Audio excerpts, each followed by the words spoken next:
하나님께서는 이스라엘 백성들에게 거룩함과 성결함을 요청하십니다. 그래서 아주 특별한 서원인 나실인의 서원에 대한 규정을 어제 본문을 통하여서 주셨고, 이제 그 하나님의 규례에 따라서 자신의 삶을 나실인으로 드렸던 이 사람들이 그 기한이 다 되고 이제 일상으로 돌아가기 위해서는 어떻게 해야 되는가, 그 절차가 오늘 본문에 기록되고 있습니다. 그리고 나서 민수기 6장 말미에서는 소위 제사장의 축복이라 알려져 있는 그 말씀이 기록되고 있는데, 오늘은 이 두 가지의 말씀을 나누어서 살펴보도록 하겠습니다. 첫 번째 살펴볼 내용은 나실인의 기한이 다 되었을 때 일상으로 돌아가는 그 절차에 관한 규정입니다. 본문 13절 말씀을 다시 한번 보게 되면, 나실인의 법은 이러하니라. 자기의 몸을 구별한 날이 차면 그 사람을 회막문으로 데리고 갈 것이요 라고 기록되어지고 있습니다.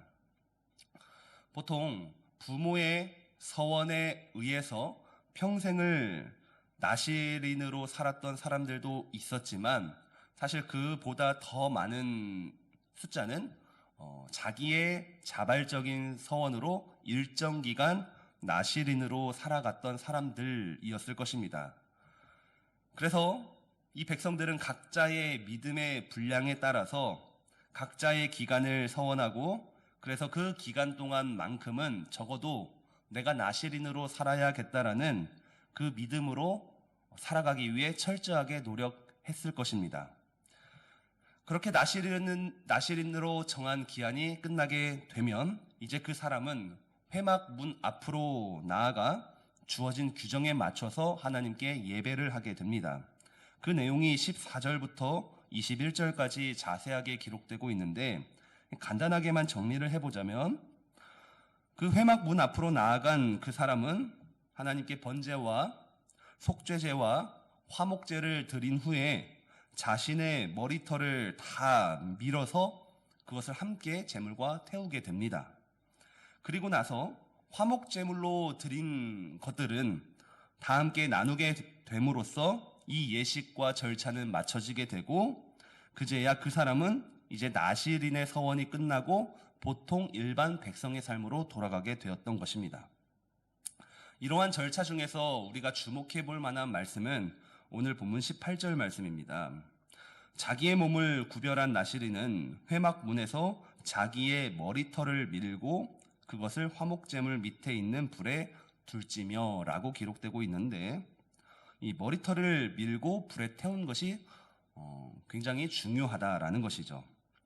왜냐하면 나실인으로 서원한 기간 동안 이 사람은 자신의 머리털에 삭도를 대지 않았고, 더 나아가 가꾸지도 않고 관리를 하지 않았습니다. 그러니까 그 기간 동안 이 사람은 자신의 아름다움, 그 미, 그리고 자기 중심의 삶을 포기하며 살았다라는 것이죠. 그런데 이제 나실인의 기한이 끝나면서 이제는 그 머리털을 아예 밀어버리게 됩니다. 어제도 살펴보았지만 이 머리털은 생명을 상징하는 것인데, 그러니까 나실인의 기한이 끝나고 길렀고 가꾸지 않았던 이 머리털을 다 밀어서 태워버린다라는 것은 하나님께 모든 것을 다 드립니다라는 이 고백이 연장되어지고 있다는 것이죠. 나실인으로 살면서 내 삶이 하나님의 것입니다라고 고백을 했습니다. 그리고 이 나실인의 삶이 끝나면서 그러면 이제 내 삶은 내 거냐? 아니라는 것이죠. 이 머리털을 다 밀어버림으로써 끝나는 그 순간까지도, 그리고 그 끝남 이후에도 다시 한번 하나님 나에게 생명을 주시고 자라나는 머리털을 바라보면서 이 나실인으로 서원했던 기간의 은혜를 기억한다라는 것이죠.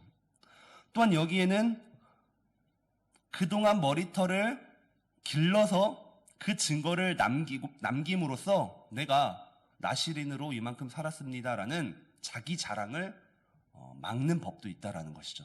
만약에 이 나실인 때 길렀던 머리를 그대로 남겨두었습니다. 그러면 사람들이 보면서 사람들 앞에서 자랑할 수도 있었겠죠. 내가 이러한 기간 동안, 이 기간 동안 이렇게 살았다. 그런데 그마저도 다 포기한다라는 것이죠. 그래서 모든 흔적들이 다 태워졌기 때문에 결과적으로 모든 것이 하나님의 은혜라는 고백이 바로 이 회막에서 방점이 찍어지게 된다라는 것이죠. 나시린의 마지막 순간까지도 나의 모든 것을 하나님께 드리겠습니다라는 영적인 고백이 담겨 있다라는 것이고, 그러면서 본문 21절을 보게 되면 이는 곧 서원한 나시린이 자기의 몸을 구별한 일로 말미암아 여호와께 헌물을 드림과 행할 법이며 이 외에도 힘이 미치는 대로 하려니와 그가 서원한 대로 자기의 몸을 구별하는 법을 따라 할 것이니라. 이렇게 기록되어지고 있습니다. 그렇게 머리털을 밀면서 제물과 함께 하나님께 예배를 합니다. 그런데 이 말씀을 보게 되면 이 규정 외에도, 그러니까 규정에서 정한 제사 외에도 만약에 자신이 나시린으로서 서원할 때에 추가로 하나님께 서원한 제물이 있다면은 이 나시린의 기한이 끝나는 예배에서 그 나머지 추가 제물을 하나님께 드려야만 했다라는 것이죠.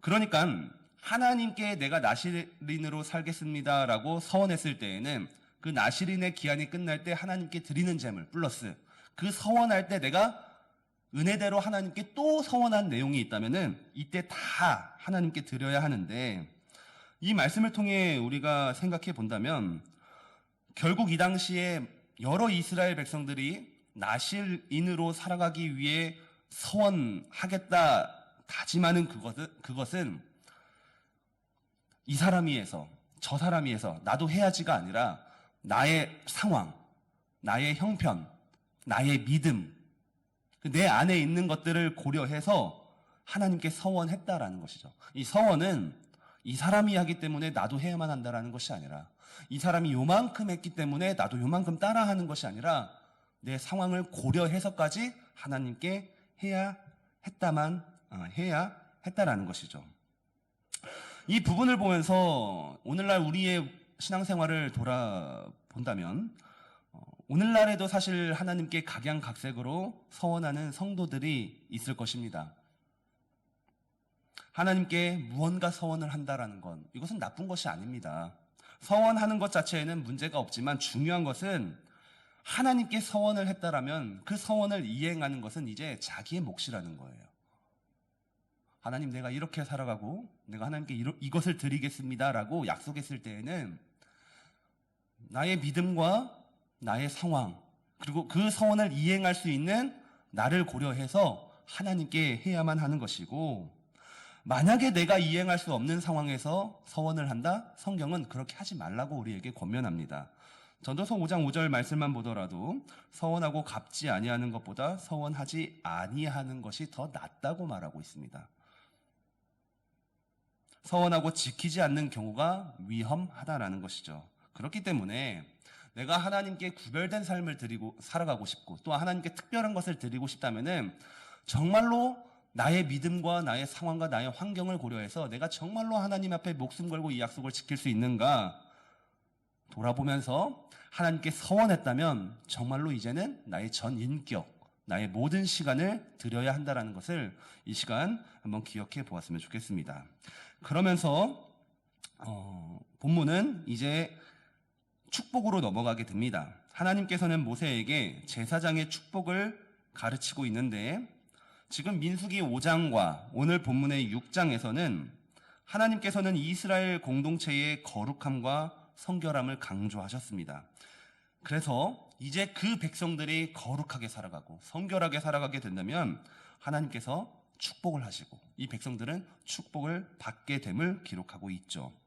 23절 말씀을 보면 아론과 그의 아들들에게 말하여 이르기를 너희는 이스라엘 자손을 위하여 이렇게 축복하여 이르되 라면서 축복의 말씀이 기록되어지고 있는데 하나님께서는 아론과 그의 아들들, 그러니까 이 제사장 가문에게 하나님의 축복을 위임하고 있습니다. 그런데 위임하고는 있지만, 그래서 이 제사장들이 백성들을 축복하게 되지만 사실 이 축복의 내용은 결국 여호와가 복을 주시고 여호와 하나님이 은혜를 주신다라는 내용이죠. 24절부터 다시 한번 보게 되면 잘 아는 말씀이죠. 여호와는 내게 복을 주시고 너를 지키시기를 원하며 여호와는 그의 얼굴을 내게 비추사 은혜 베푸시기를 원하며 여호와는 그 얼굴을 내게로 향하여 드사 평강 주시기를 원하노라 할지니라 하라. 지금 하나님께서는 여호와의 이름으로 복을 주시고 지키기를 원하고 얼굴을 비치사 은혜를 베푸시기를 원하고 얼굴을 내게로 향하여 드사 평강을 주시겠다고 거듭 약속하고 있습니다. 지금 이 모든 축복의 주어는 여호와입니다. 여호와가 하나님께서. 그리고 그 축복을 받는 대상은 너입니다. 너. 근데 이 너는 2인칭 단수 대명사로서 이스라엘 공동체를 총칭하는 단어이죠.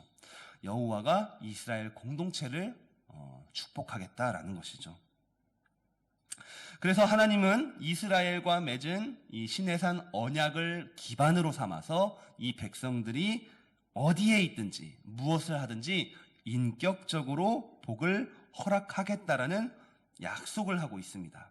그래서 이 제사장 가문들은 이제 27절의 말씀대로 여호와의 이름으로 이스라엘을 축복하게 될 것이고 그때에 내가 그들에게 복을 주리라고 하나님이 약속하시게 된 것입니다.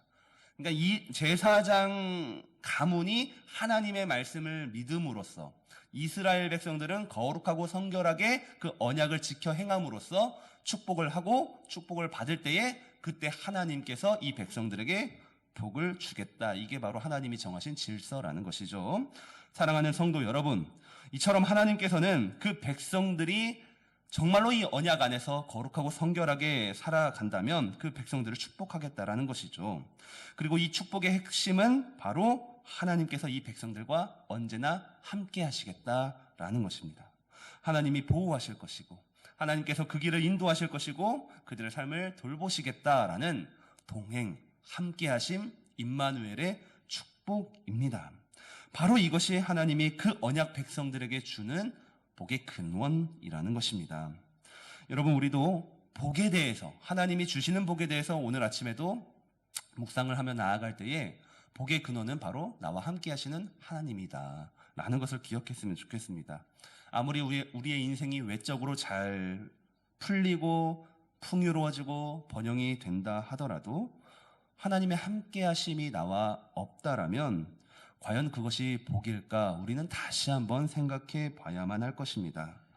그러니 나와 함께 하시는 하나님이 진짜 복이라면 우리의 매일매일의 삶이 중요하다라는 결론이 나올 수밖에 없어요. 예배하는 이 자리가 있죠. 새벽 예배, 수요 예배, 금요 예배, 주일 예배. 그 예배는 우리가 하나님이 임재하신다라는 믿음이 확실합니다. 예배하는 공동체가 모였기 때문에.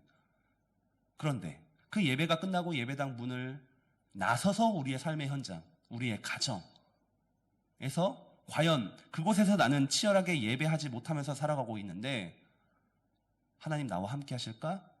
하나님이 나에게 복을 주실까? 라는 생각을 해본다면 우리의 매일매일의 삶 속에서 그 복을 누리기 위해 결국 우리는 그곳에서도 거룩하고 성결한 하나님의 백성으로 살아가야 한다라는 것이죠.